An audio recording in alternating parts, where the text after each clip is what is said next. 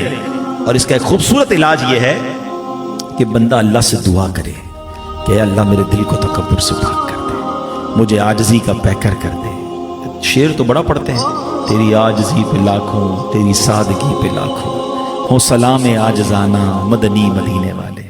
لیکن ہمارے اندر عاجزی ہے کہ نہیں؟ اگر یہ تکبر دل میں آ گیا نا تو برباد ہو جائیں گے.